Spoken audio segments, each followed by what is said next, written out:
de chiffre d'affaires aujourd'hui. On assure l'ensemble des acteurs de la filière, que ce soit des entreprises, des promoteurs, des fabricants, des bureaux d'études, et j'en passe. Et nous sommes présents en France, en Outre-mer et dans 5 pays européens ainsi qu'en Côte d'Ivoire. Votre colloque rassemble aujourd'hui un large panel d'acteurs en vue de réfléchir à un enjeu sociétal et majeur qui est pour notre pays, qui est de maintenir à domicile les populations âgées et de réussir le mieux possible dans l'intérêt des personnes et des familles. Donc notre société doit prendre le temps de réfléchir avec l'ensemble de la filière à adapter notre société au vieillissement dans une logique de prévention de la perte d'autonomie centrée sur le domicile. Ce sont bien évidemment des sujets que nous allons suivre avec intérêt en tant qu'assureur, leader de la construction. Je n'en dirai pas plus et je vous souhaite un bon colloque et des échanges fructueux. Merci à tous.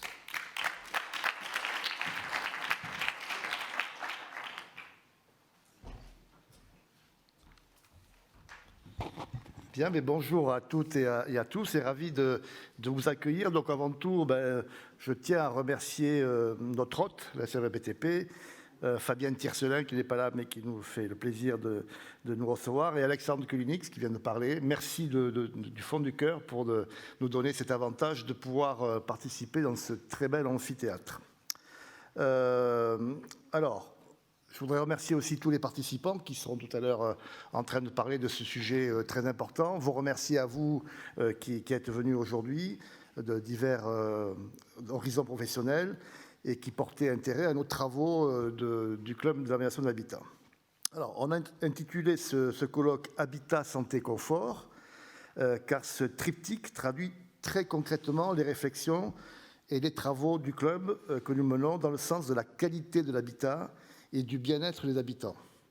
On n'oublie pas bien sûr la rénovation énergétique, qui est un de nos gros travaux à côté, mais qui va tout à fait bien en parallèle avec ce sujet. Notre club, qui a été fondé il y a bientôt 32 ans, réunit aujourd'hui l'ensemble des acteurs des filières professionnelles. On est plus de 70 activités représentées au sein du club, publiques et privés, c'est ça un peu notre originalité, et qui interviennent tous sur l'amélioration et l'évolution du parc résidentiel français. Alors, nous menons de nombreuses études économiques, il y en aura tout à l'heure dans l'après-midi qui sont restituées, sociologiques, et animons des groupes de travail sur les différentes thématiques visant à faire progresser la qualité de l'habitat. Alors, le programme mis au point aujourd'hui par notre équipe, conduite par Jean-Pascal Chirac, que vous verrez tout à l'heure, et toute l'équipe, Caroline, qui s'occupe à longueur d'année de ce club, que je tiens bien sûr à remercier, permet l'intervention d'experts qualifiés sur les sujets traitant de la santé et du confort dans ce logement. Alors, il y aura deux grandes parties. Tout à l'heure, Pascal reviendra un peu plus en détail sur ce programme, mais une première partie qui sera accélérer l'adaptation du logement, un impératif sociétal et économique. Et le deuxième thème qui est la santé dans toutes ses dimensions et qui est un enjeu au cœur de l'habitat de demain. Ces deux séquences seront séparées par, je crois, un café, ce qui permettra de discuter, de poser des questions éventuellement, et puis de participer au petit stand que vous avez vu. Et nous remercions d'ailleurs tous ces participants. Je vais les citer, KW Medicar, Batimat, Cercle Promodule 9-4, Entreprise pour l'environnement, la Fédération des ascenseurs, France Silver-Eco, Indépendance Royale, Kinéado, l'association Qualitel, Saint-Gobain et SMA-PTP, Stana et Velux, que je remercie encore. Juste avant de passer la parole pour vraiment démarrer ce colloque, moi je voudrais dire une chose. Vu mon âge, ça fait un certain temps qu'on fait des colloques. Donc, j'essaye de mettre un point d'honneur à ce qu'au club, on essaye de réfléchir et de faire des colloques où on parle de plus en plus vrai. Parler vrai, ça ne veut pas dire foutre la panique, mais ça veut dire se dire les choses telles qu'elles sont. Parce qu'aujourd'hui, on voit bien qu'à la veille du résultat de la COP28, qui sera sûrement merveilleuse, mais bon, qui ne va pas forcément sauver notre planète encore, on voit bien que les solutions, elles sont bien probablement à notre niveau à nous. Je pense que si on prend la France, on se rend compte que les industriels seront très vraisemblablement au rendez-vous parce que c'est un peu une obligation pour eux. Donc c'est déjà une grosse part qui va être faite pour 2050. Je pense que pour les voitures, ça a l'air bien parti. Et je pense qu'il y a un projet qui est énorme, c'est le projet de la rénovation des bâtiments.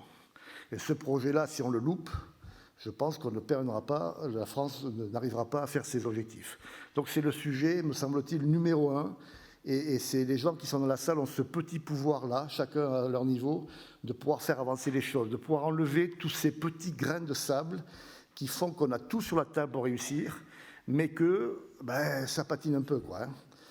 Parce que probablement il n'y aura pas assez de gens sur le terrain, parce que probablement c'est compliqué à expliquer, parce que, etc., etc. J'ai pris cet exemple la dernière fois, donc je ne voudrais pas, pour ceux qui étaient à l'autre colloque, qui disent celui-là ira d'autres, mais après tout, la répétition, c'est une des façons de faire du bon management. Hein. Mais je viens de faire, il n'y a pas très longtemps, une rénovation d'une maison secondaire. Et je ne sais pas s'il y a la CAPEB, FFB, mais alors je vais dire que c'est les deux à la fois, comme ça je ne vais pas... Et l'entreprise que j'avais choisie est une très bonne entreprise. Elle a fait exactement ce que j'attendais, sans dire des choses au niveau rénovation énergétique, parfait. Voilà, j'ai une maison confortable, alors que c'est une maison de vacances qui n'était pas du tout faite. Dans le groupement d'entreprises qu'il y avait un maçon, il y avait un électricien, etc. Aucun m'a posé la question du vieillissement. Et pourtant, c'est une très bonne entreprise. Et pourtant, j'ai les cheveux gris. Donc, je suis plutôt vers la seniorité que vers l'adolescence. Et que donc, si j'avais rien dit, parce que j'aurais été un client normal, on me faisait les travaux, mais que j'aurais été obligé de refaire peut-être dans 5-10 ans, à un moment où j'ai peut-être une difficulté à marcher, etc. Donc, on voit bien là, sur cet exemple précis, tout le chemin qui nous reste à parcourir sur la formation, sur la qualité des écoles, sur la qualité de tout ce qu'on fait, sur tout ce que fait à ce moment l'ANA avec beaucoup de moyens, machin. Est-ce que les gens qui vont aller visiter les clients pour parler de rénovation énergétique seront habilités aussi à parler un peu de vieillissement et donc de ne pas nous obliger à refaire 2 fois les mêmes travaux? Voilà un petit peu les messages que je voulais passer pour dire que voilà, il faut qu'on règle tous ces petits problèmes-là qui sont des petits mais qui peuvent arriver à des choses qui font perdre un peu de temps. Alors je laisse la parole à Marie Béranger pour la suite du travail. Merci beaucoup pour cette introduction. Donc, qui pose parfaitement les bases effectivement de cet après-midi. Désolée, on commence avec un peu de retard parce qu'il y avait des problèmes sur une ligne de métro, donc on a fait le choix d'attendre. Je ne vais pas m'appesantir sur l'ordre du jour que Jacques a déjà présenté avec beaucoup de pertinence. Je rajoute juste que vous pouvez vous connecter au Wi-Fi si vous le souhaitez. Wi-Fi invité, vous avez login et mot de passe qui s'affichent et que si vous voulez tweeter, poster sur LinkedIn, on a créé le hashtag colloque HSC et le CH est présent sur LinkedIn et sur Twitter pour le mentionner. Donc on va sans plus attendre enchaîner avec la première intervention. Donc j'appelle à la tribune Manon Huré, adjointe au sous-directeur des politiques de l'habitat de la DGALN, et Louise Forêt qui est chef de projet MaPrimeAdapt à l'ANA. Et je vais leur laisser présenter donc les enjeux à la fois des dispositifs d'accompagnement et puis un focus au regard de l'actualité un peu plus sur MaPrimeAdapt. Vous pouvez parler assis, debout, comme vous le souhaitez, à votre convenance. Merci beaucoup. On va rester assis du coup. Merci Monsieur le Président, merci pour l'invitation. Bonjour à toutes et à tous. Je suis ravie, on est ravis d'être là aujourd'hui pour vous parler de l'adaptation des logements et de MaPrimeAdapt. Je suis aussi ravie de présenter avec Louise Faure de l'ANA, qui, si vous ne la connaissez pas, est le pilier du déploiement de cette aide à l'ANA. Donc voilà. Juste peut-être avant qu'on rentre dans le vif du sujet, sur la question de l'adaptation des logements au vieillissement, moi il y a toujours 3 chiffres que j'aime bien donner, qui posent le contexte, qui posent les bases, que vous connaissez sans doute déjà par cœur. C'est le fait qu'on sait qu'à horizon 2050, 35% des Français auront plus de 60 ans. Que face à ça, on a seulement 6% des logements qui sont adaptés à des personnes vieillissant dans leur logement. Donc on a vraiment cet écart très important et on a une marche et un passage à l'échelle à faire pour que finalement l'offre et la demande en matière de logement adapté soient cohérentes. Et cet écart, il pose déjà aujourd'hui des problèmes, puisque on sait qu'on a 135 000 personnes âgées tous les ans qui sont hospitalisés parce qu'ils ont chuté dans leur logement, et ça entraîne même plus de 10 000 morts par an. Donc voilà, l'enjeu il est posé, il est là. C'est déjà un grave problème de société. Et il me semble que, à force d'en parler, le monde de la silver a réussi à faire émerger ce sujet. Et le gouvernement s'en est emparé. Je pense qu'aujourd'hui, c'est une priorité du gouvernement, l'adaptation des logements au vieillissement. Il y a plein de choses qui sont faites. Je pense que l'actualité pour nous aujourd'hui, c'est MaPrimeAdapt'. C'est le gros morceau de l'année. Donc je vais laisser Louise vous présenter dans le détail le dispositif. Moi, ce que je voulais vous dire sur ce sujet, je voulais vous passer plusieurs messages. Le premier, c'est... Je pense qu'on a essayé de vous associer, d'associer l'ensemble des parties prenantes, l'ensemble des acteurs de la filière Silver Economy au déploiement de ce dispositif. J'étais là l'année dernière. Laurent Bresson est intervenu sur le sujet pour dire qu'on lançait une concertation. Cette concertation, elle s'est tenue. On a échangé avec vous. On vous a présenté la synthèse de la concertation en juin. On a échangé un maximum en bilatéral avec la plupart d'entre vous. Vous avez tous été conviés ou pas, mais en tout cas vous étiez pour la plupart présents aux annonces qui ont été faites lors du colloque MaPrimeAdapt' par le ministre. Et ce que je voulais vous dire, c'est que en fait, ça ne va pas s'arrêter là. On va continuer à travailler ensemble parce qu'en fait maintenant, le dispositif, on va le mettre sur le marché et il est entre vos mains. Et donc, il va falloir qu'on continue à se parler pour faire en sorte que ça se passe bien. Donc voilà, c'était le premier message, vraiment continuer cette co-construction à laquelle on est attaché, y compris après le lancement. Le deuxième message que je voulais vous faire passer, c'est que je crois qu'on est prêt. MaPrimeAdapt', c'est dans 3 semaines. Le lancement, c'est dans 3 semaines et on est prêt, sincèrement. Si on regarde ce qu'on a... Globalement, la trajectoire 2024, elle a été adoptée la semaine dernière au CA de l'ANA. Tout le calibrage du dispositif, il est calé. Le corpus réglementaire est calé. Les outils SI sont sorte de recettage. Bref, et même les parties prenantes, on a vraiment pris le temps ces dernières semaines, on a passé beaucoup de temps là-dessus à informer, former tout le monde sur comment va fonctionner le dispositif. Donc voilà, je pense qu'on est vraiment prêt. Et ça, c'est... Voilà, retenez ça, le dispositif est prêt et on sera au rendez-vous. Et enfin, le dernier message que je voulais vous faire passer, c'est que globalement, sur MaPrimeAdapt', je crois qu'on a obtenu quand même 95% de ce qu'on voulait.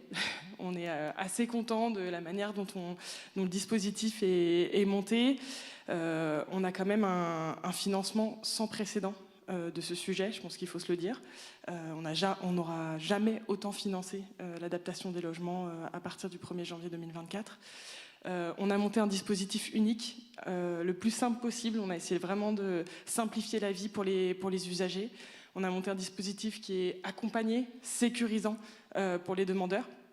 Je pense qu'on a aussi un objet qui imprime bien vis-à-vis du grand public. Donc voilà, on est quand même relativement satisfait, même si en ce moment on est dans des questions très techniques avec certains d'entre vous et qu'on n'est pas complètement satisfait. Je pense que quand même, si on prend un peu de hauteur, globalement, MaPrimeAdapt', c'est ce qu'on voulait.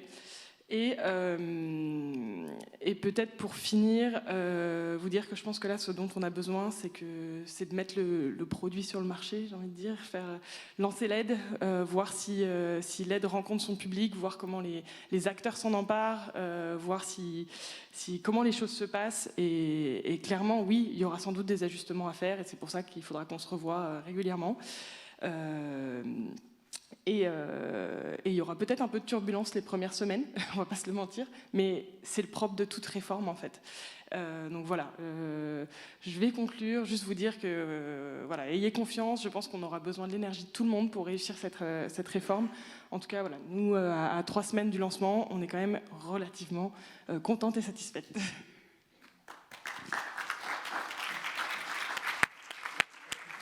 Merci beaucoup Manon, merci à tous. Effectivement, on est plutôt confiante. On a passé quelques nuits blanches pour être prête 3 semaines avant, en toute transparence, mais on est plutôt prêt. Peut-être se dire que MaPrimeAdapt, finalement, c'est quoi? C'est effectivement une aide pour les ménages, et je vais rentrer dans le détail juste après, mais on n'est pas sur finalement quelque chose qui sort de nulle part. L'ANA accompagne les ménages sur l'adaptation des logements au vieillissement et au handicap depuis les années 90, donc c'est à peu près l'âge du club de l'amélioration de l'habitat. Ça fait un peu plus de 30 ans que ce sujet-là il est abordé, mais jusque-là il avait été abordé pour répondre à un besoin curatif. Finalement, quand on a un problème, est-ce qu'on est en mesure d'accompagner ces ménages pour qu'ils adaptent leur logement? Pas du tout dans une logique préventive. Or, comme le disait Manon, on a vraiment un enjeu global à adresser cette question de la transition démographique. C'est pourquoi on est sur une aide à la pierre qui s'adresse à toutes les personnes qui sont modestes et très modestes, dès lors qu'on a un membre du foyer qui a plus de 70 ans, et ce, sans qu'on ait demandé d'autres conditions. On a une condition de ressources, une condition d'âge, et on peut rentrer dans le dispositif. Serait dire aussi qu'on peut le faire quand on est propriétaire du parc privé ou locataire du parc privé, et ça, je pense que c'est pas neutre du tout. L'idée, c'est vraiment de pouvoir accompagner chacun là-dessus. Comme on doit quand même adresser un certain nombre de situations curatives, avec des vrais besoins d'adaptation plus tôt, parce qu'on a une perte d'autonomie qui est déjà ancrée, on accompagne quand même les 60-69 ans, dès lors qu'ils ont été évalués sur leur situation de GIR. Alors, la première question qui va être posée, c'est pourquoi on a pris les GIR 1 à 6, parce que ça veut dire qu'on a pris tout le monde, finalement entre 60 et 69 ans, parce qu'on sait que c'est pas neutre de faire évaluer son niveau d'autonomie, et que fondamentalement, quelqu'un qui rentre dans le dispositif à partir de 60 ans, quand bien même il n'est pas encore dans une perte d'autonomie très avérée, s'il a fait évaluer son niveau de GIR, c'est qu'il commence à se poser des questions sur ce sujet-là. Donc c'était vraiment l'idée d'accompagner les ménages qui ont déjà une appétence pour le sujet. Et puis bien entendu, il y a la question du handicap. Si on ajoute un autre chiffre à ce que Manon aime bien, un Français sur 7 est soit concerné directement par le handicap parce qu'il en est lui-même porteur, soit parce qu'il est le proche aidant d'une personne en situation de handicap. Donc il y a vraiment cet enjeu de pouvoir apporter une réponse sur mesure à tous ces publics-là, en se disant qu'il n'y a pas qu'une seule solution, à la fois dans les travaux qu'on peut réaliser, mais aussi dans la temporalité dans laquelle on veut les réaliser. Comme je le disais, il y a une condition de ressources, ça c'est très classique sur les dispositifs ANA et ça ne change pas. Ça me permet de vous dire que les barèmes 2024 qui ont été fortement revalorisés puisqu'ils tiennent compte de l'inflation vont être mis en ligne très prochainement. Et ça devrait arriver pendant la trêve des confiseurs, donc c'est incessamment sous peu, mais vous verrez les nouveaux barèmes ressortir. On est sur une aide où on paye au pourcentage d'un coût de travaux hors taxe. Donc, pour les très modestes, on accompagne à 70% sur la partie État. Pour les ménages modestes, on est à 50%, dans la limite d'un plafond de 22 000 euros. Concrètement, parce que faire 70% de 22 000 euros, c'est pas évident. En tout cas, de tête, moi, c'était pas le cas, mais je le connais par cœur maintenant. Ça fait 15 400 euros d'aide pour les très modestes au maximum et 11 000 euros pour les ménages modestes. Ce qui, quand on voit les tarifs en matière d'adaptation, notamment sur les tarifs, ne serait-ce que de l'adaptation de la salle de bain, nous laisse finalement une enveloppe assez confortable pour pouvoir adapter au mieux et en fonction des besoins du ménage. Peut-être se redire aussi, parce que ça c'est un paramètre qui a été acté récemment, que cette aide est cumulable avec nos aides à la rénovation énergétique et qu'on n'est plus sur la même logique que celle qu'on avait auparavant où on mettait tout sur un seul plafond d'aide. Là, on peut aller chercher jusqu'à 22 000 euros de travaux financés dans le cadre de MaPrimeAdapt et jusqu'à 70 000 euros de travaux financés dans le cadre de MaPrimeRénov' parcours accompagné. Donc on commence à avoir des enveloppes très conséquentes pour les ménages. Ça ne veut pas dire qu'il n'y a pas un reste à charge aussi à aller chercher, mais en tout cas, on est au moment... là, en 2024, on est au moment où le logement n'a jamais été aussi bien financé dans sa rénovation. Et c'est vraiment une occasion à saisir pour accompagner les ménages et pour leur permettre de valoriser leur patrimoine et de le faire progresser en fonction de leurs besoins. Peut-être se dire que sur MaPrimeAdapt, on n'a pas perdu de temps. Il y a déjà eu pas mal de contenu mis en ligne au 1er septembre. Je vous invite à aller visiter le site France Rénov'. Vous trouverez la petite mandarine MaPrimeAdapt en plein milieu de la page d'accueil. Il y a une description de plusieurs types de travaux qui peuvent être pris en charge, tout en sachant que cette liste est non exhaustive, puisque la liste des travaux de MaPrimeAdapt, elle a vocation à s'adapter aux besoins des gens. Et donc, de fait, on liste les principaux postes, ceux qu'on retrouve classiquement, mais on est capable d'aller financer des travaux qui sont moins courants et qui vont correspondre aux besoins ad hoc d'une personne.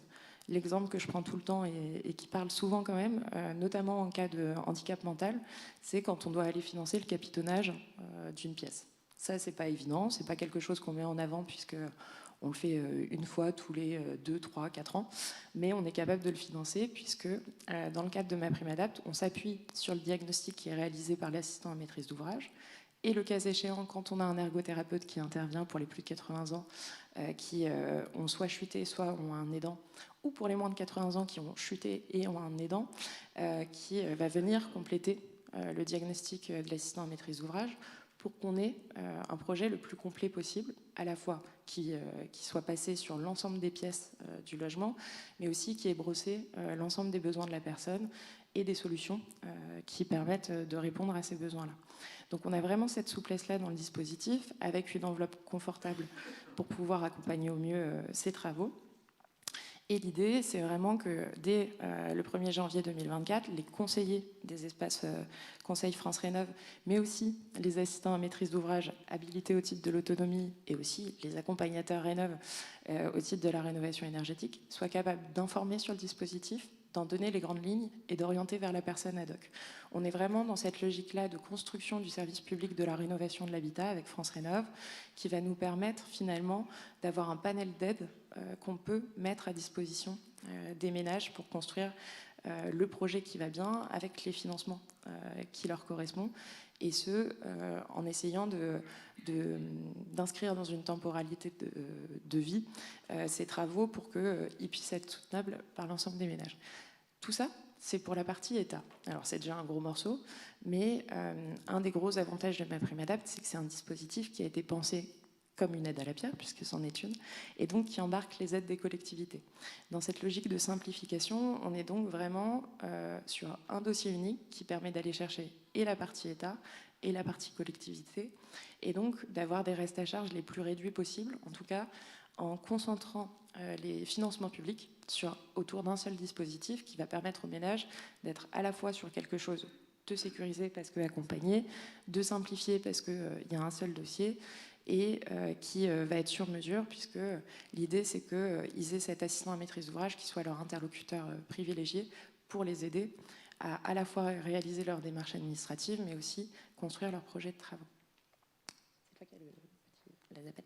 Merci. Je vous ai remis là finalement le panorama de ce qui est important en termes d'outils autour de MaPrimeAdapt.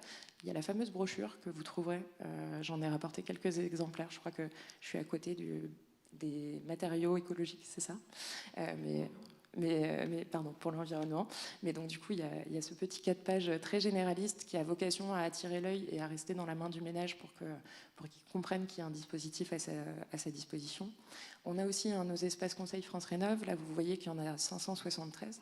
Pour ceux qui ont l'habitude de m'entendre parler, ils sauront qu'en début d'année, il y en avait 555, en milieu d'année 566, et que donc on progresse chaque année avec l'idée d'en avoir un sur l'ensemble du territoire français. Et puis, bien entendu, on a la plateforme France Rénov, où vous retrouvez toutes nos aides, et qui permet de renvoyer à la fois vers l'espace conseil, à la fois de rentrer dans le parcours d'aide, mais aussi de trouver toutes les informations à disposition. Pourquoi c'est important ce dispositif-là? Parce que finalement, comme le disait Manon, pour répondre à l'enjeu de la transition démographique, il faut qu'on arrive à massifier, il faut qu'on arrive à créer un réflexe de l'adaptation du logement. Et MaPrimeAdapt, ça a avant tout cette vocation-là, finalement. Ça a vocation à devenir un produit qui est accessible, qui est appétant pour les gens en matière de rénovation de l'habitat, et qui arrive à dédramatiser la question de l'adaptation pour que ça devienne finalement la nouvelle norme de confort et de valorisation du patrimoine à terme, avec une idée qui est que j'adapte pour moi, j'adapte pour ceux qui viennent chez moi, et puis j'adapte pour ceux qui viendront dans le logement une fois que je l'aurai quitté. Donc on est vraiment à ce moment où MaPrimeAdapt, c'est la première étape d'un chemin un peu plus vaste sur les réflexes de l'adaptation du logement, mais où tous les acteurs se sont réunis et qui va monter, c'est un dispositif qui va monter en puissance dans les années à venir, ce qui nous promet d'autres belles réunions et d'autres d'autres années de travail pour réussir à construire le dispositif le plus sécurisé et le plus performant pour les ménages. Merci beaucoup. On va se donner le temps de prendre quelques questions. Il y a un micro qui va vous être apporté. Si, voilà, on vous invite à lever la main. Et puis, moi, comme vous êtes juste devant moi, hop. Donc, vous parlez bien dans le micro parce qu'en fait, on a une captation et puis une personne qui est à distance. Et si vous ne parlez pas dans le micro, même si on entend dans la salle, on n'entend pas dans la captation. Donc, voilà. Bonjour, François Pellegrin, architecte UNSFA. Je voulais savoir si l'idée que nous avions proposée, à savoir compléter le diagnostic qui est nécessaire lorsqu'on fait un diagnostic technique global, le questionnaire, pardon, qui est nécessaire quand on fait un diagnostic technique global, avait été mise à jour pour comporter quelques questions sur handicap, parce que je rappelle que nous sommes des centaines d'architectes tous les jours à aller dans ces copropriétés à l'occasion de diagnostics techniques globaux, que nous devons faire un questionnaire, que pour l'instant celui-ci n'interroge pas sur les besoins futurs et qui a un moyen très simple qui ne coûte pas un son, c'est de rajouter 2 ou 3 questions complémentaires pour compléter ce diagnostic et pas avoir à refaire une enquête, puisque juste vous fassiez enquête, vous parliez d'une enquête systématique dans tous les logements. C'est un coût énorme, donc je ne sais pas comment vous allez détecter, autrement que par cette solution, les besoins, je parle des copropriétés, en adaptation. Alors, peut-être sur la question déjà du diagnostic systématique que j'évoquais, hein, c'est vraiment, dès que les gens rentrent dans le dispositif, on les accompagne, on regarde les besoins dans leur logement.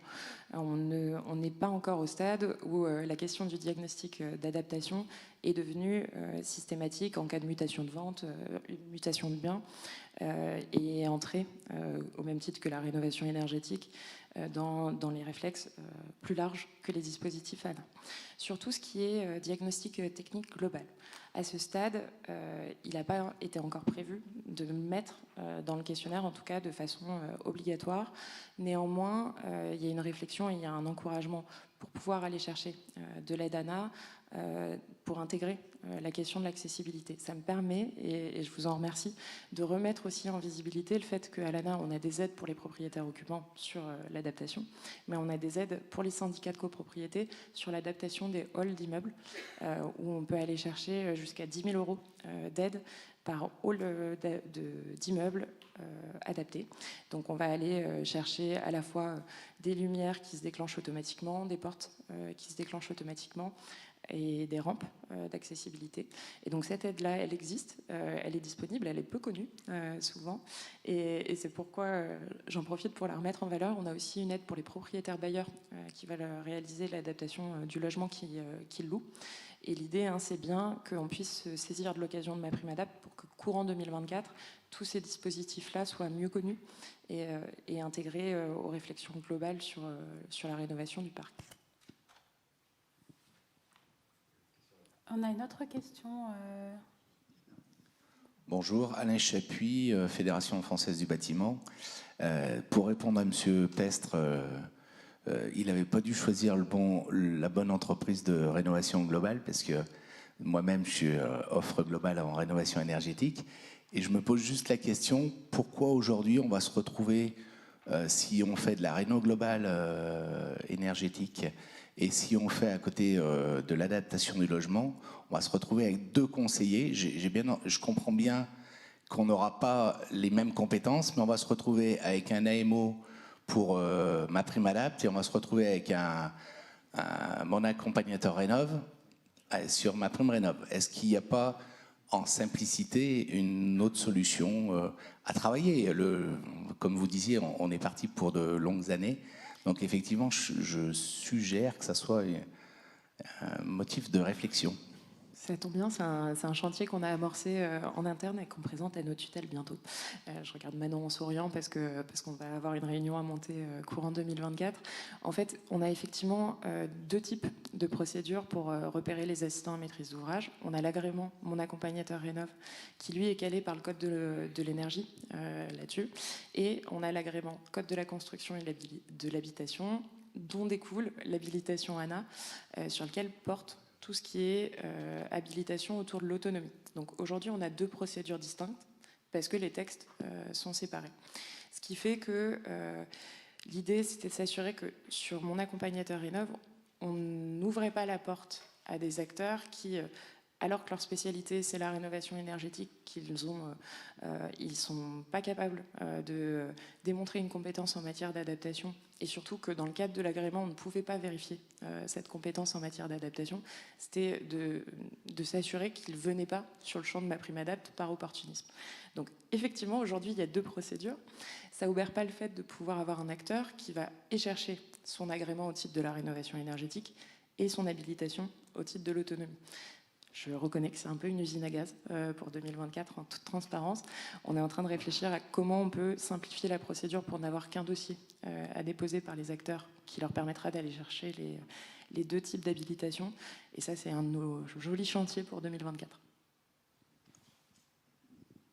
Éventuellement, une autre question. Ce serait la dernière, mais on peut encore s'en permettre une. Non, c'est bon. Vous avez été parfaitement clair. Merci beaucoup pour ces précisions sur le dispositif. On peut encore vous applaudir, je pense. Et donc maintenant, on va accueillir les acteurs sur le terrain qui vont travailler à l'adaptation du logement. Quelles nouvelles compétences, quelles nouvelles organisations ils mettent en place. Donc là, j'appelle à me rejoindre tous ensemble Madame Barbier, Monsieur Bonnet pour Solia, Madame Barnavon pour Citémétrie, Monsieur Mariano pour HB Développement, donc les marques Handibat, Silverbat, Monsieur Zam pour Bellavie et Monsieur Chapuis, donc élu de la FFB et particulièrement en charge sur ces sujets d'accessibilité et dirigeant de sa propre entreprise. Le temps.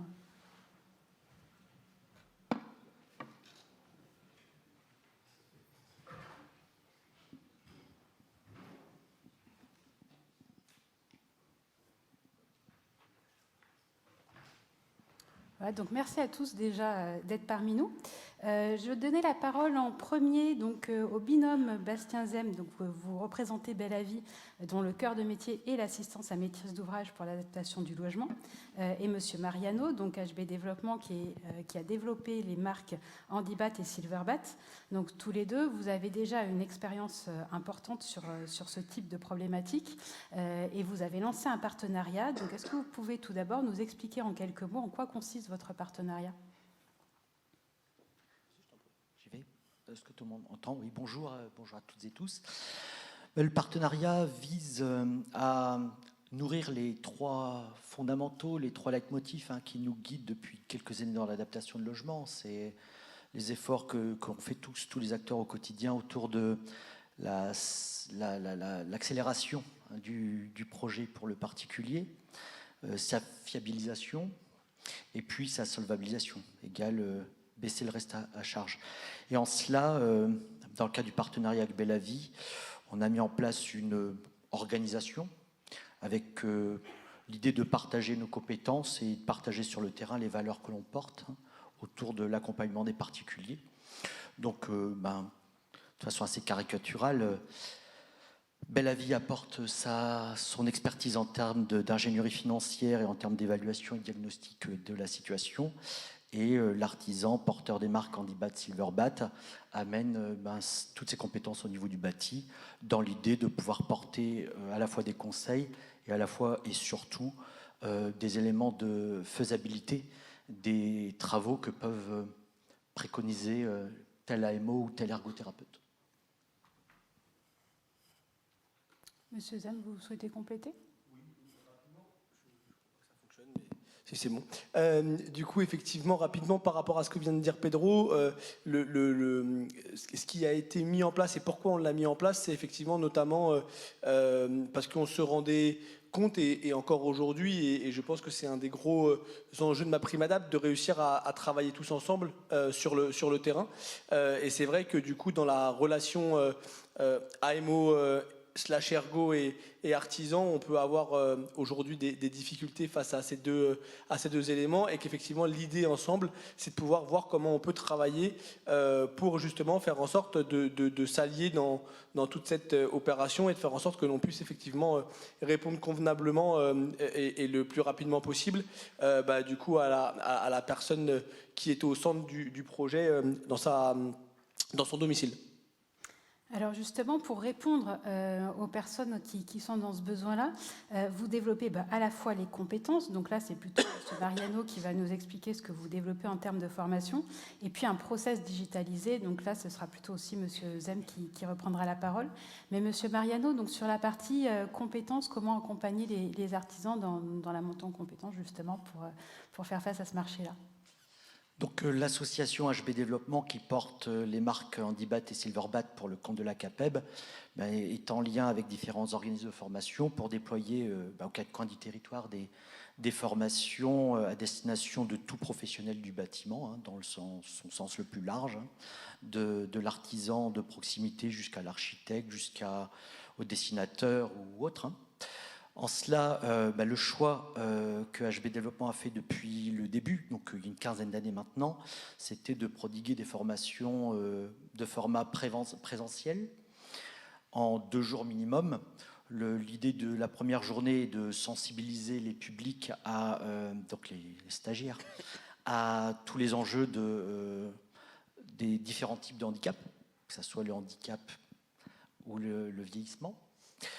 Avec des mises en situation pour que les personnes effectivement vivent dans les tripes, je dirais, les situations plus que sur un PowerPoint. Et puis le deuxième jour, nous faisons intervenir ergothérapeutes, AMO, dans l'idée que nous avons la conviction qu'une adaptation réussie se réussit en équipe avec les différents intervenants. Et en équipe, j'insisterai sur local. Dans ce que, ici autour de la table et dans la salle, nous sommes tous un peu lieutenants de capitainerie ou autres qui organisons des partenariats en centrale qu'on décline dans les territoires. Ce que l'on croit, c'est que à travers ces formations où nous accueillons, nous faisons contribuer ergothérapeutes et AMO, se tissent aussi des alliances en local et surtout au plus près des particularités, puisque je ne vais pas vous faire de leçons de l'adaptation logement. On sait qu'on est autour d'une personnalisation accrue de l'aménagement, et que ça se vit à travers les habitudes de vie en local, à travers les besoins particuliers des personnes, et à la fois aussi à travers des particularités des bâtis. Adapter une salle de bain à Paris 15e, c'est pas du tout la même chose que dans les campagnes de Chaumont. Donc voilà, cette formation-là est aussi un lieu d'acquisition de compétences, certes, de prise de conscience que, en échangeant sur les enjeux des différents métiers, l'artisan n'est pas tout seul à bord, et qu'il a besoin de ses petits copains de voyage pour pouvoir réussir une adaptation. Alors, pourquoi j'ai choisi, moi, plus particulièrement, de focaliser mes efforts sur l'artisan ? C'est que l'artisan est quand même celui à qui on attribue le dernier geste. C'est quand même à l'artisan qui va venir faire prendre corps à l'adaptation, et qu'il y a une forme de pression, on va dire, autour de l'artisan qui est peut-être pas tout à fait la même que dans les différents autres métiers. Donc voilà, il nous tient à cœur de produire des formations de qualité en faisant rencontrer les personnes.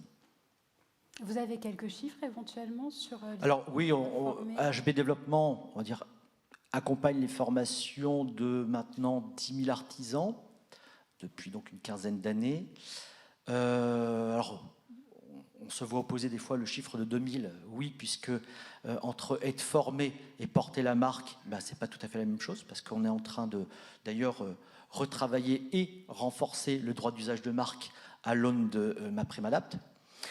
Donc 10 000 artisans formés, 8 000 encore en activité et 2 000 qui sont référencés sur nos sites internet. Nous ferons fort dans les prochains mois de rappeler au bercail les 6 000 qui n'ont certainement pas pris le temps de reprendre leur adhésion à la marque. Merci. Et vous, Monsieur Zam, donc vous avez tout un process digitalisé qui permet d'accélérer et de faire face à l'urgence aussi, qui est souvent le cas dans ces situations. Si vous pouvez nous préciser comment il fonctionne. Oui, alors du coup, effectivement, au sein de chez Bel-Avis, on a pris le parti qu'effectivement, pour réussir à mettre en place un projet d'adaptation dans les meilleures conditions, on avait 3 grands éléments de travail à mettre en place. Un premier élément de transparence pour effectivement permettre à l'ensemble des acteurs qui travaillent autour du projet de pouvoir avoir une visibilité sur le projet et donc effectivement de pouvoir savoir où en est le projet, à quel moment. Voilà, donc aussi bien la personne elle-même, l'usager, que effectivement l'ensemble des acteurs au niveau de l'ergothérapeute, de l'artisan, etc. Donc ça, c'est un premier élément extrêmement important et effectivement, on a même pensé la solution pour que demain, les financeurs intègrent également l'outil et qu'effectivement, ils puissent être dans l'intégralité de cet élément pour effectivement permettre d'avoir dès le départ et auprès de tout le monde l'ensemble des éléments. Donc ça, c'est le premier élément. Excusez-moi, pardon.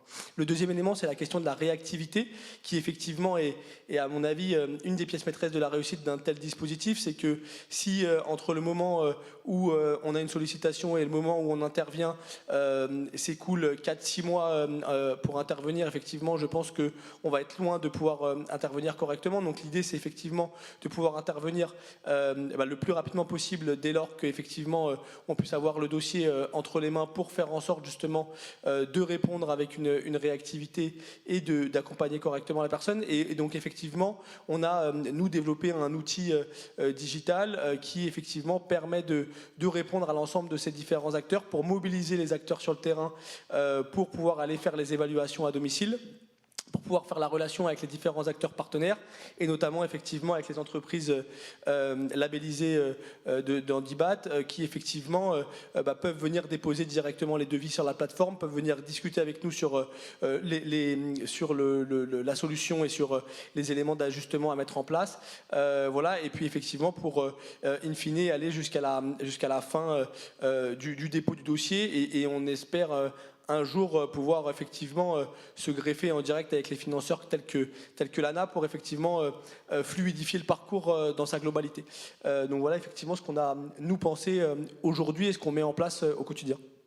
Oui, et ce que vous m'aviez précisé aussi, c'est que par contre pour la personne âgée, vous l'accompagnez beaucoup par téléphone pour être rassurant en fait. Alors effectivement, on est dans une réflexion de briques spécifique pour la personne, mais la réalité c'est qu'effectivement la personne âgée est pas la personne qui est la plus connectée. Et elles sont de plus en plus connectées, mais c'est pas encore celles qui sont les plus connectées au quotidien. Et donc effectivement aujourd'hui on s'est focalisé sur la brique métier avec effectivement un accompagnement du coup en direct de la personne, soit physique soit téléphonique, et effectivement avec une espérance en tout cas demain qu'effectivement on soit en capacité d'aller plus loin dans cette démarche digitale avec effectivement des seniors qui seront de plus en plus connectés et si effectivement je dirais la sauce de MaPrimeAdapt prend dans les prochains mois, prochaines années, effectivement de pouvoir aussi faire intervenir l'ensemble des acteurs. Tout à l'heure on parlait des espaces France Rénov, etc., qui peuvent effectivement être ces personnes qui accompagnent l'usager au quotidien, effectivement de voir comment on pourra greffer tout ça dans le maillage. Merci. Et avant de changer de prise de parole, Monsieur Mariano, vous aviez aussi évoqué un renforcement des relations avec les fabricants pour remonter aussi, parce que c'est bien de bien installer, de savoir bien poser, mais il faut aussi avoir des produits qui vous conviennent bien. Oui, alors donc un des piliers de l'activité d'HB Développement, en effet, c'est la formation. Nous développons aussi depuis pas mal d'années des partenariats avec des industriels, des fabricants. Et à titre d'HB Développement seul et en relation aussi avec Bel-Avis, nous échangeons assez régulièrement avec les industriels pour échanger sur les contextes que vivent les AMO et les artisans, sur les situations et en quoi l'ADN de Bel-Avis est orienté ergo, en quoi l'approche ergo en lien avec l'artisan peut influencer les produits qui peuvent sortir ou les façons de travailler, les façons d'échanger. Donc oui, nous faisons en sorte d'être en échange fréquent avec les différents industriels pour échanger sur nos façons de voir l'adaptation, et nous sommes convaincus que nous sommes déjà et que nous serons écoutés pour la suite. Je me permets, vous avez utilisé un terme qui est l'assurance, la réassurance. Alors, la particularité de cette visite conjointe entre l'AMO, l'ergo et l'artisan contribue à la réassurance du particulier, parce qu'un des freins, c'est le manque de confiance, relativement à ce qu'on a évoqué sur finalement, est-ce que ce ne sera pas la bonne solution pour moi? Est-ce que tel artisan n'est pas en train de me vendre une solution dont je n'ai pas besoin? Voilà. Le fait que nous échangions in situ entre l'évaluation de la situation et la projection du projet plus technique, ce calage-là in situ avec les personnes les pose dans une dynamique, on va dire, de confiance qui, on en est convaincu, on n'a pas forcément aujourd'hui toutes les mesures, mais engage encore davantage le particulier dans son projet. Merci beaucoup. Je vais vous laisser passer votre micro à votre voisin. Et on va enchaîner aussi sur des problématiques de formation qui sont importantes. Alors vous, du côté de la FFB, vous avez développé un parcours à la fois d'engagement et de formation pour l'adaptation des logements qui s'appelle ProAdapt. Donc je vous laisse également nous présenter en quoi il consiste. Alors, il y a une quinzaine d'années, la Fédération française du bâtiment avait créé la marque Les Pros de l'accessibilité. Et quand le sujet de l'adaptation du logement est arrivé, on s'est bien dit que l'accessibilité, c'est une partie de l'adaptation, mais pas que. Donc, on a décidé d'effectivement d'emmener l'ensemble des entreprises et artisans qui veulent s'intéresser au sujet de l'adaptation des logements vers une formation différente de celle des pros de l'accessibilité. Et les pros de l'accessibilité, ayant une partie de la formation, eh bien, ils feront aussi une formation. Donc notre choix, nous, pour ProAdapt, on a voulu quelque chose de le plus simple possible pour que ça attire le maximum d'entrepreneurs et d'artisans. Et donc on a choisi ProAdapt, c'est juste un parcours. D'abord une signature d'une charte d'engagement. Ensuite, une formation en e-learning. Aujourd'hui, de bon nombre de formations se font en e-learning, et ce qui permet à l'artisan de prendre du temps pour faire sa formation et pas la concentrer sur un moment très précis.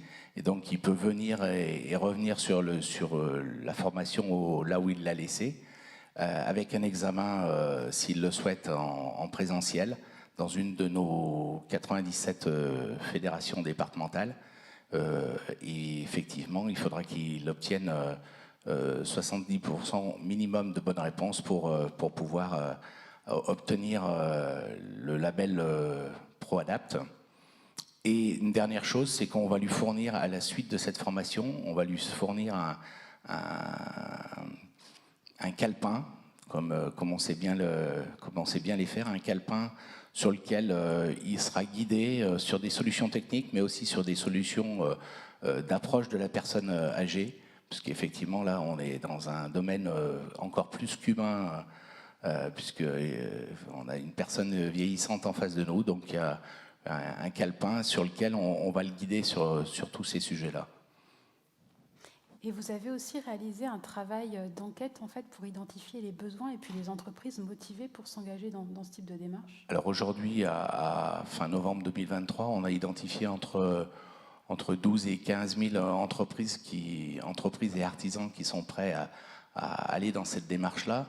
Dès le début de l'année 2024, on va pouvoir vérifier ces dires en tout cas, puisque avec la formation en e-learning, c'est une solution très simple.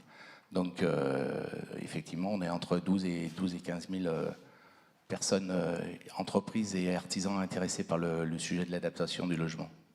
Oui, et vous me disiez aussi sur une grande variété de corps de métier. Je crois que tous les métiers sont à peu près concernés, du gros œuvre, même si ça peut paraître parfois surprenant, jusqu'au solier. Effectivement, tous les métiers sont concernés, oui. Et le dernier point qu'on avait rapidement abordé ensemble, c'était que par contre, pour l'instant, la dimension rénovation énergétique était encore rarement abordée par la personne qui demandait des travaux. Alors, tout à l'heure, j'ai répondu de façon indirecte au président Jacques Pest, mais c'est vrai qu'aujourd'hui, l'adaptation du logement, on est plus dans une situation d'urgence, alors que la rénovation énergétique, on va plus être dans une réflexion plus longue, enfin sur une réflexion. Donc c'est vrai qu'on ne se trouve pas aujourd'hui. Aujourd'hui, il n'y a pas le déclic entre rénovation énergétique et adaptation du logement. Demain, moi je reste persuadé que MaPrimeAdapt va être un réel succès. Donc demain, je pense que les entreprises, elles seront effectivement beaucoup plus réactives et elles pourront proposer effectivement, lors d'une réflexion de rénovation énergétique, une réflexion aussi sur l'adaptation du logement.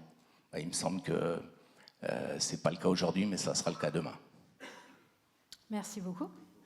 Maintenant, je vais donner la parole de nouveau à un binôme avec Solia. Donc Solia, vous êtes un acteur de référence dans le maintien dans l'habitat.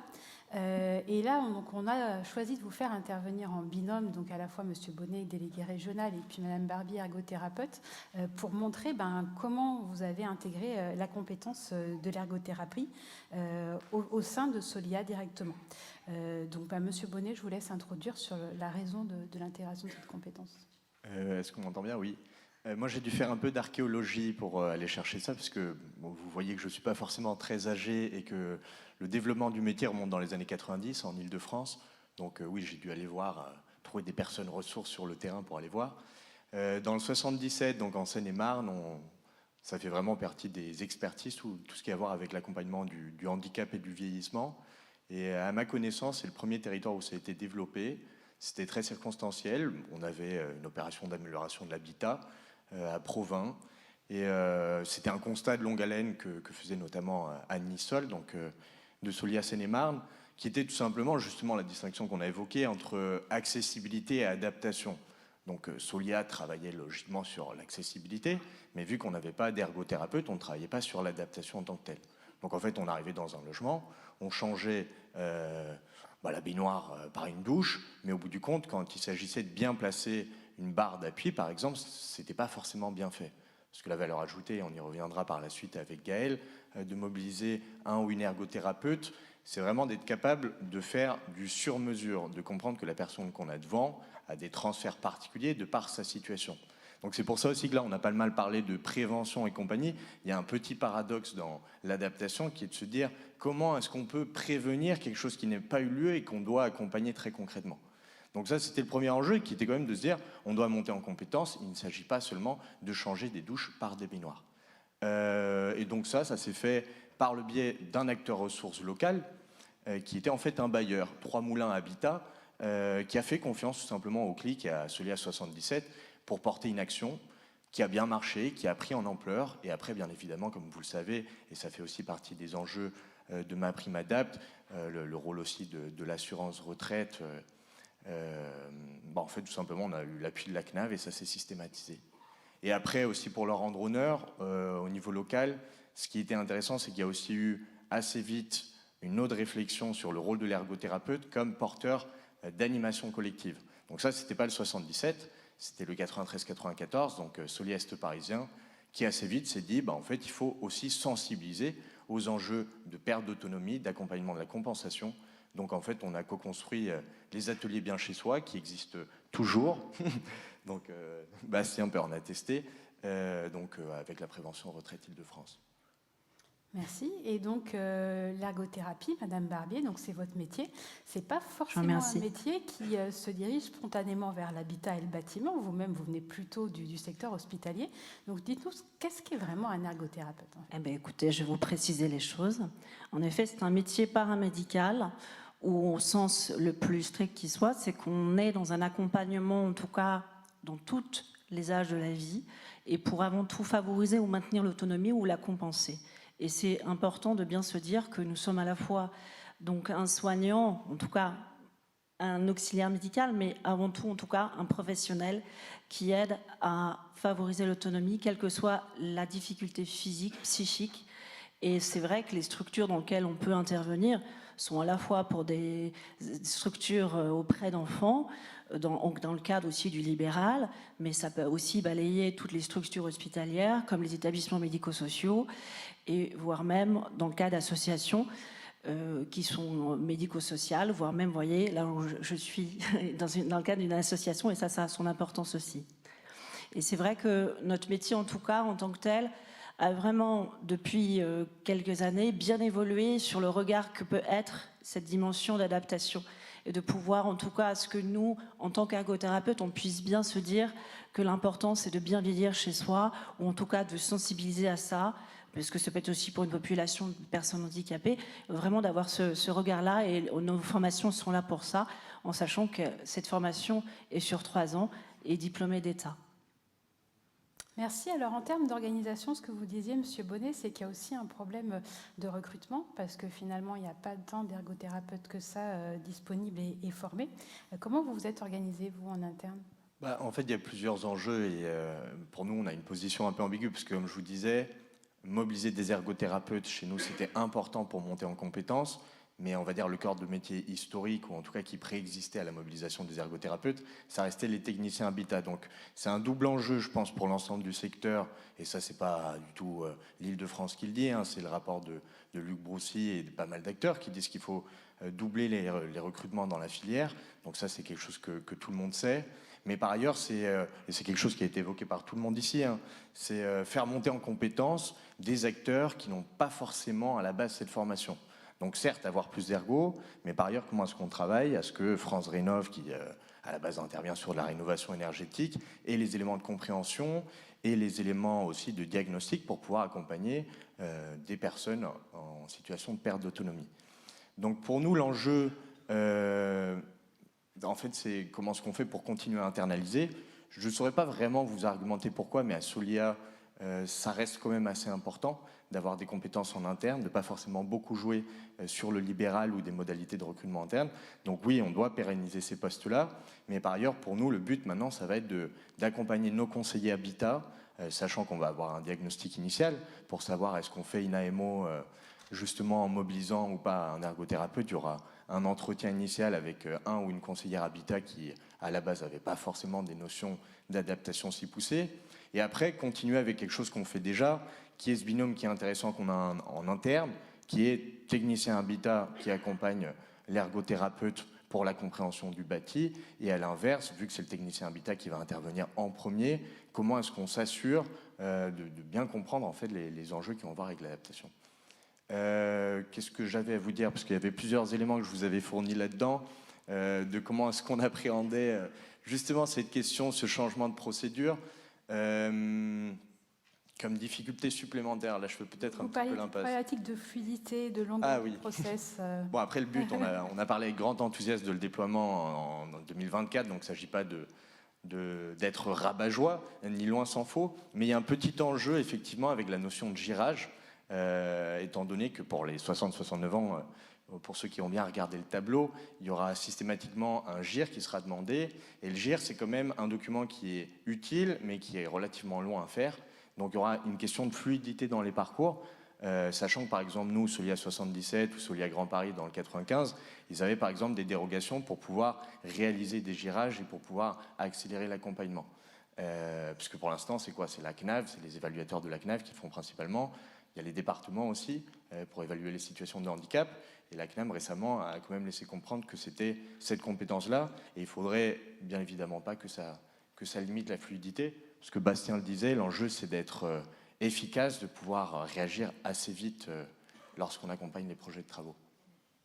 Et donc quand l'ergothérapeute est sollicité, Madame Barbier, les quelques points particuliers que vous apportez, et puis vous aviez aussi évoqué la notion d'accompagnement. Oui, donc dans le cadre du suivi qu'on peut avoir en tant que tel, en tant qu'entité ergothérapeute à Solia en Paris, c'est sûr que les visites en tout cas se font sur donc tout ce cheminement, à la fois donc on essaye en tout cas d'élaborer donc suite à notre visite, mais avec une visite bien en tout cas étayée, bien claire sur la situation. Et c'est important, vous l'avez évoqué, c'est que c'est du cas par cas. Et ça a son importance pour qu'on puisse mettre en évidence l'adaptation la plus écologique en fonction de la situation de la personne, âgée, handicapée en tout cas, et à partir de là, définir tout ce que ça peut être dans la dimension triangulaire, et d'où l'importance, quand c'est une personne âgée qui n'est pas du tout Internet, ou en tout cas, parce que ça c'est important, c'est d'avoir toujours un aidant familial, professionnel, ou en tout cas,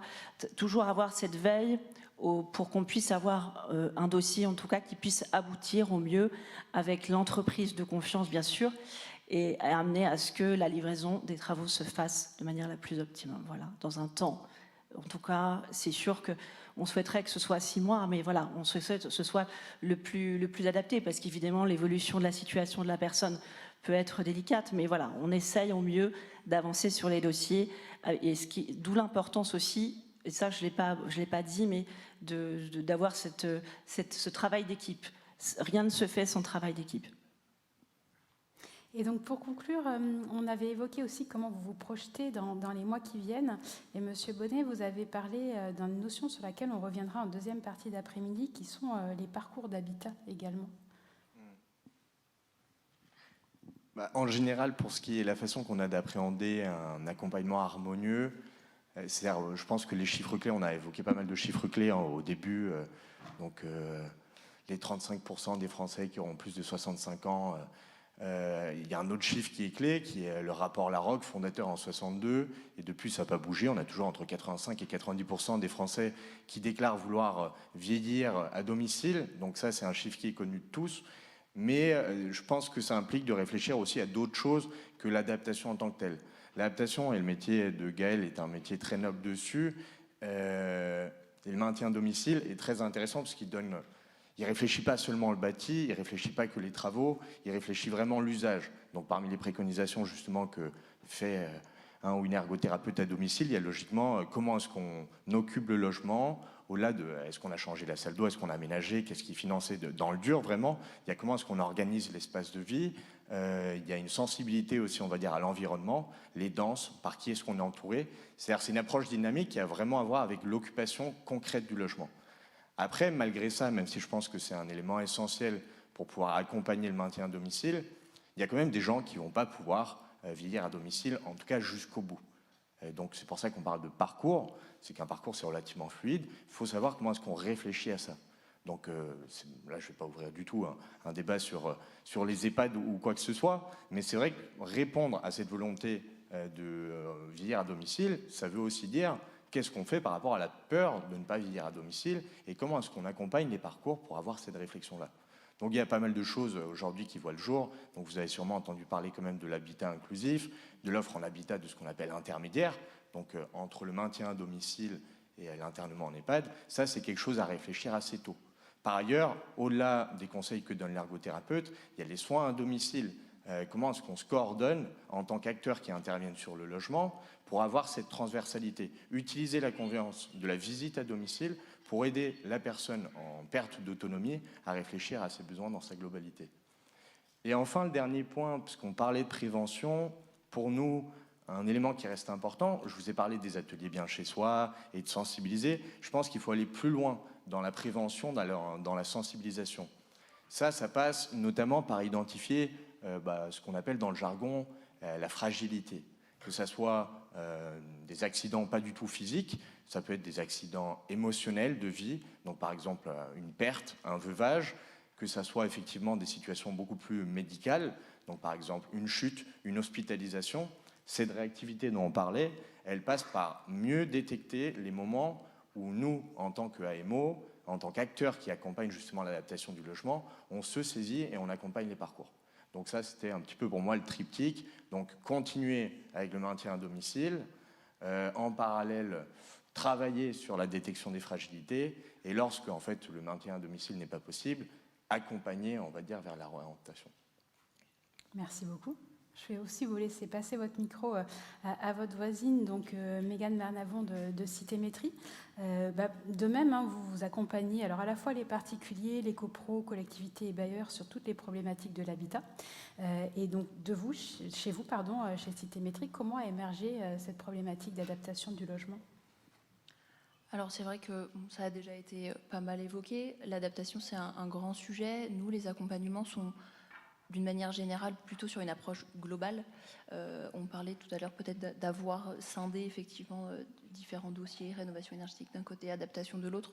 Nous, on essaye au maximum en tout cas d'avoir vraiment l'approche la plus globale sur la thématique de l'habitat.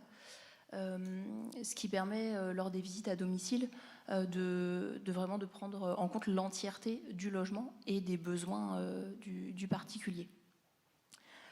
Ça permet notamment d'embarquer au-delà du coup de l'adaptation, de la rénovation énergétique, parfois des situations encore un peu plus complexes qui sont de non-décence ou d'insalubrité. Donc le regard apporté en tout cas lors de ces visites auprès du particulier est neutre hein, sur les conseils et les recommandations. Donc il faut réussir à créer finalement un lien de confiance avec le particulier, de l'accompagner dans son projet pour qu'il soit cohérent avec ses besoins, mais vraiment dans son ensemble. On a pour cela des techniciens et des conseillers habitat qui sont formés sur tous les enjeux de la thématique, permettant parfois de réorienter finalement le projet, voire d'en élargir le périmètre. C'est vrai que sur des visites, parfois on se dit mais c'est pas possible de venir adapter ce logement qui est finalement en situation d'indignité ou de venir isoler finalement une maison qui n'est pas du tout adaptée aux particuliers ou aux propriétaires qui l'occupent. Donc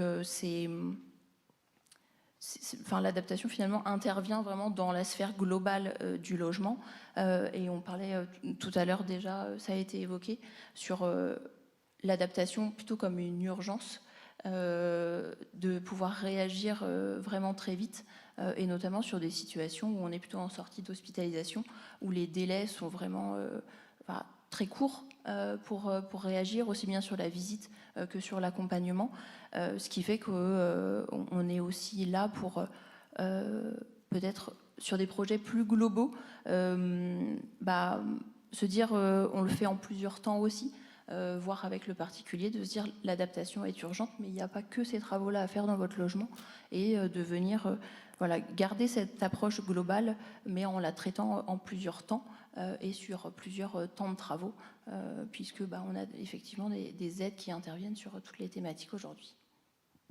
Et puis, de même, vous partagez la difficulté à recruter aussi toujours les bonnes compétences. Vous aviez évoqué quand vous ouvrez des postes d'ergothérapeutes, y rester parfois ouvert quelques temps. Mais vous avez mis en place une organisation avec un triptyque de compétences pour justement faire face à la demande quand même. Oui, effectivement, aujourd'hui, on a une difficulté de recrutement, alors qui n'est pas forcément liée qu'aux ergothérapeutes, mais je pense que c'est une difficulté de recrutement beaucoup plus globale.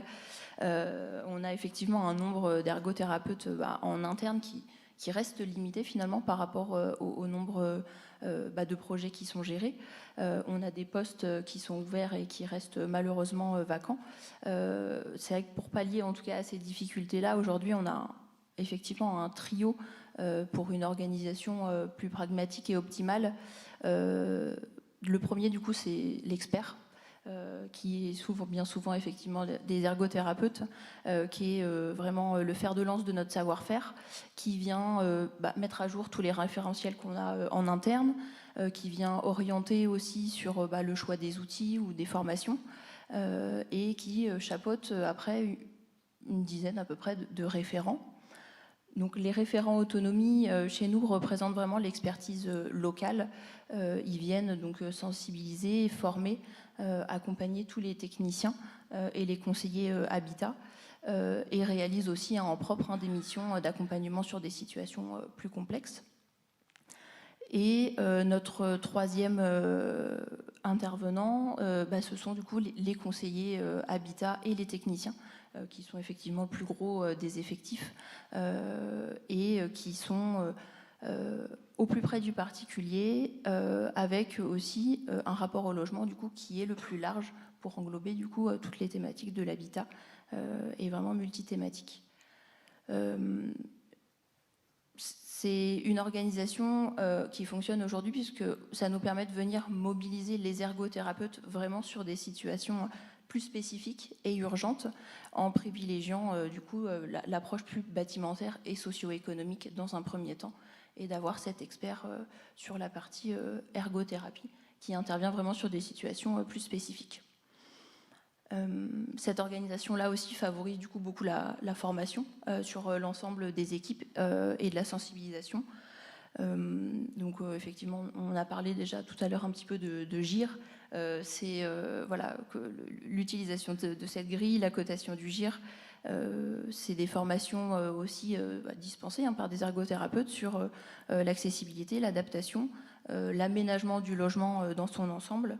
Peut-être aussi l'adaptation du domicile aux personnes à mobilité réduite et le chiffrage, les estimations aussi parfois de travaux sur ces travaux d'autonomie. Peut-être juste un chiffre, si on a donc ces formations en tout cas sont dispensées de manière annuelle à un quart des techniciens du coup à peu près chaque année pour que voilà, toutes les équipes en tout cas soient formées à cette thématique spécifique.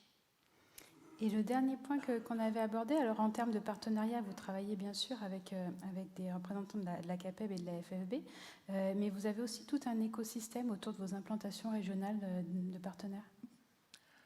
Oui, aujourd'hui, on a donc une dizaine d'implantations régionales, ce qui permet en tout cas pour nous une bonne capacité d'accès aux ménages, y compris les plus isolés sur des secteurs ruraux. Pour autant, on n'est pas maître d'œuvre aujourd'hui. C'est important parce que souvent, on nous confond. Et aujourd'hui, on n'a pas non plus de partenariat d'apporteurs d'affaires avec des entreprises, puisque pour des raisons finalement de neutralité un peu et d'équité, en tout cas dans notre approche auprès du particulier, c'est de garder une approche globale, neutre. Mais effectivement, localement, on procède plutôt à du référencement, de la mobilisation, de l'assistance à la remontée en compétences. Et on travaille beaucoup avec l'écosystème local dans lequel, du coup, on se trouve et chaque antenne se trouve. Moi, je suis en Normandie, donc plus simple de parler de la Normandie, mais en tout cas, l'écosystème local, on l'a sur tous les territoires sur lesquels on est implanté. Et les acteurs de l'autonomie sont nombreux. Donc on a l'habitude de travailler avec les CLIC, les associations d'aide à domicile, les aidants familiaux, tous les organismes aussi de tutelle, de curatelle, la MDPH parfois, puis tous les services aussi des collectivités, au niveau CCAS par exemple. Donc on est en contact avec des assistantes sociales en direct, les centres hospitaliers parfois aussi, quand on est sur des situations d'urgence. Les artisans, les financeurs. En tout cas, l'écosystème est important et transversal aujourd'hui, et c'est ce qui est important. En tout cas, de conserver dans ce travail collaboratif. Et effectivement, vous l'avez dit, on travaille également avec les fédérations FFB et CAPEB, en participant aussi aux commissions d'attribution des labels, à des événements qui peuvent être communs, conjoints, notamment sur les semaines bleues. Et puis des événements ou des interventions sur certaines formations pour présenter les métiers de l'AMO en lien aussi du coup, avec tous les artisans sur des CFA, des CRFBTP et d'autres formations. Merci beaucoup. On va de nouveau prendre quelques questions. N'hésitez pas à lever la main. Non ? Personne. Bon, voilà, tout le monde a été extrêmement clair. Merci beaucoup.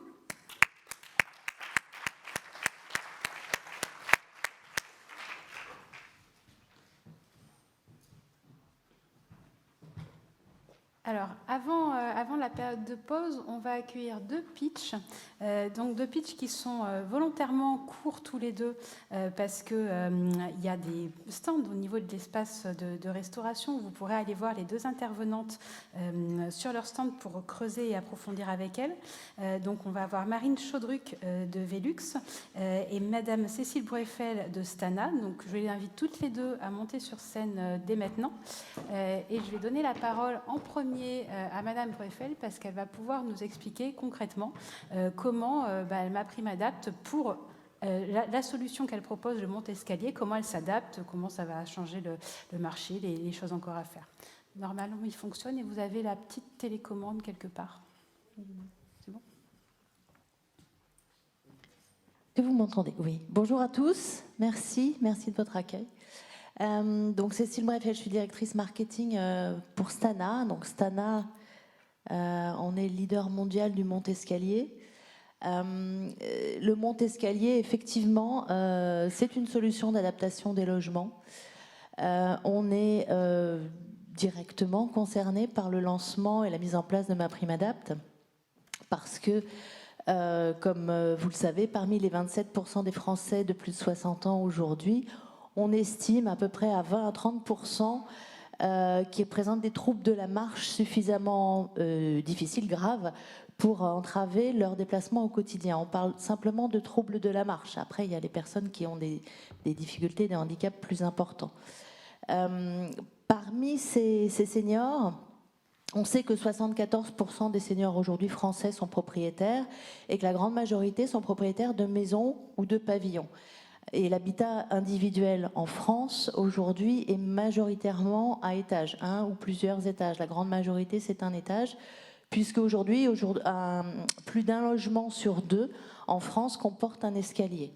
Donc on est face effectivement à une population senior grandissante, habitant principalement dans de l'habitat individuel, raison pour laquelle il est très important, il est capital de sécuriser l'escalier de ces personnes-là, des seniors, pour leur permettre d'utiliser l'intégralité de leur habitation et pas seulement d'aménager une partie, un étage, mais profiter de l'ensemble de leur habitation pour les seniors, mais également pour leurs aidants. On a parlé tout à l'heure un chiffre qu'on connaît tous malheureusement et qui est un peu alarmant puisque chaque année, les chutes des personnes âgées de 65 ans et plus sont responsables de 10 000 décès et 130 000 hospitalisations. On a vu ça tout à l'heure un petit peu plus, avec toutes les conséquences évidemment d'ordre physique, mais également social et psychologique que ça peut entraîner, et sur les seniors, et sur les personnes concernées, et sur leur entourage. Alors avec ça, quelles sont les attentes des seniors ?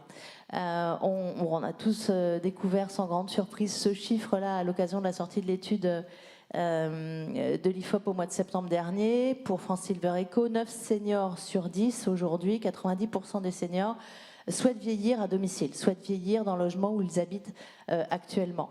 C'est ce que nous souhaitons tous. Et c'était également l'objectif de MaPrimeAdapt, qui est d'encourager, de soutenir, de développer l'adaptation des logements au vieillissement. En un mot, dynamiser l'adaptation des logements. Alors, cette PrimeAdapt, qui arrive là dans 3 semaines, au 1er janvier, j'ai voulu ici présenter les 2 volets de MaPrimeAdapt, parce qu'on parle beaucoup de MaPrimeAdapt et moins du crédit d'impôt. Et le crédit d'impôt, effectivement, c'est très important, crédit d'impôt de 25% sur les produits qui participent à l'adaptation du domicile des personnes âgées, qui concerne naturellement les monte-escaliers, qui concerne également l'adaptation de la salle de bain ou d'autres solutions. MaPrimeAdapt est destinée, comme on l'a vu précédemment, elle n'est pas destinée à l'intégralité des Français ni des seniors, puisqu'elle concerne les personnes aux revenus modestes et très modestes. Elle concerne les personnes de 70 ans et plus. Pour les personnes de 60 à 69 ans, on est sur un GIR, c'est 1 à 6 et non pas 1 à 5, comme c'est indiqué là. Et évidemment aux personnes qui sont en situation de handicap sans notion d'âge. Les personnes qui ne pourront pas bénéficier de MaPrimeAdapt', principalement liées à leurs revenus, pourraient. Alors là, on parle des conditions qui sont présentées dans le projet de loi de finances 2024, qui est à l'étude là actuellement entre le Parlement et le Sénat, en commission mixte paritaire cette semaine-là, prévoit, tel que c'est écrit, tel que c'est prévu, une prolongation provisoire de 2 ans, c'est-à-dire 2024 et 2025. Après 2025, a priori, il n'y aurait plus de crédit d'impôt. Le crédit d'impôt, donc, qui est de 25%, concernerait les revenus intermédiaires uniquement, c'est-à-dire les revenus modestes et très modestes tomberaient dans l'aide MaPrimeAdapt', les revenus intermédiaires seraient concernés par le crédit d'impôt. Les déciles 9 et 10 de la population, les revenus les plus élevés, ne seraient pas concernés. Il y a également des critères d'âge, c'est-à-dire que les personnes de 60 ans et plus seraient concernées, plus conditions de GIR. GIR 1 à 4, et naturellement concernerait les personnes en incapacité à 50%. Donc sur ce crédit d'impôt, on a des critères économiques, de revenus, des critères d'âge et des critères de mobilité. Ce qui n'est pas le cas du crédit d'impôt actuel, qui termine au 31 décembre 2023, qui concerne pour les Montescalier toute la population, quels que soient ses revenus, son âge et son niveau d'autonomie. Donc voilà, c'est le message que nous on porte chez Stana et on pense que c'est très important. Ce virage domiciliaire, il faut le prendre, on va le prendre, mais on pense qu'il faut vraiment prendre un véritable virage domiciliaire parce que la transition démographique, on en a parlé, 35% de la population de plus de 60 ans en 2050, elle va commencer, elle va s'accélérer à partir de 2030 et elle va s'installer ensuite dans le temps. Donc nous pensons chez Stana et plus généralement pour les fournisseurs de Montescalier que tous les ménages français devraient être accompagnés pour négocier, non pas prendre, mais vraiment négocier ce virage domiciliaire au mieux et avec le crédit d'impôt, en tout cas un encouragement financier qui devrait passer par le crédit d'impôt, mais au minima avec un crédit d'impôt éligible pour tous. C'est ce que nous pensons parce que c'est vraiment capital et nous pensons que l'aide MaPrimeAdapt', on est là on sera là de toute façon puisqu'elle va évoluer pour en reparler et on pense qu'elle devrait être élargie pour bénéficier à tous. Voilà, je vous invite à nous retrouver si vous souhaitez continuer les échanges à notre point d'échange à l'accueil. Merci beaucoup. Merci à vous. Et donc, Marine Chaudruc, vous allez commencer à introduire un peu la deuxième partie, à faire la transition de l'après-midi, puisque vous allez présenter à travers le baromètre du bâtiment sain la santé dans toutes ses dimensions et le résultat que vous avez mis via un poster dans l'espace de rencontre. Oui, merci Marie pour cette introduction. Donc aujourd'hui, je vais vous présenter le baromètre de l'habitat sain, qui est une étude européenne que mène Velux chaque année depuis 2015 pour étudier le lien entre habitat et santé. Donc une étude qu'on mène en partenariat avec des instituts de recherche scientifiques, comme par exemple l'université d'Humboldt en Allemagne ou plus récemment l'Institut de recherche bruxellois RAND Europe. Alors quels sont les critères qui caractérisent un habitat sain ? Tout d'abord, il y a un apport de lumière naturelle qui est suffisant. Il y a un niveau sonore agréable, c'est-à-dire qu'il n'y a pas de bruit excessif dans le logement. L'air frais et la ventilation qui assurent du coup une aération aussi régulière du logement. Une hygrométrie adaptée pour prévenir l'apparition des moisissures. De la fraîcheur et du calme pour avoir, notamment surtout la nuit, un sommeil réparateur. Et des températures agréables, c'est-à-dire ni trop chaud ni trop froid, au sein du logement, ainsi que la création d'un lien entre l'espace intérieur et l'espace extérieur, c'est-à-dire la nature.